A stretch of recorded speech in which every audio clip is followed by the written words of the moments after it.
அடிங்கோப்பன் நானே 25 ரூபாயா? நான் பேசணும் சார். யாரப்பா அது? புதுமுகம் சார். ஏன்பா உன்னை பார்த்தா வசனம் பேசுற முகம் மாதிரி தெரியலையே. எங்க அப்ப இதை சொல்லு. இந்த நாட்டில் ஏழைகள் வாழ வழி இல்லையா? இந்த நாட்டுல ஏழைகளுக்கு வாழை இலையே இல்லையா? வாழை இலையாது வெத்தலையாது. உனக்கெல்லாம் டைலாக் வராது, போப்பா அந்த பக்கம். சார், எங்க ஊர்ல கட்டபொம்மு நாடகம் எல்லாம் பாத்துருக்கேன் சார். நான் அப்படியே பாடுவேன் சார். இப்ப பாருங்க சார். போகாதே போகாதே என் கணவா நான் பொல்லாத சொப்பானோ கண்டேன் ஐயா. ஐயா பொல்லாத சொப்பானோ கண்டேன் ஐயா.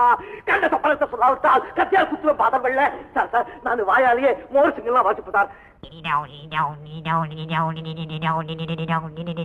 புல்லாங்குழல் கூட நல்லா வாசிப்பேன் சார். பாருங்க சார்.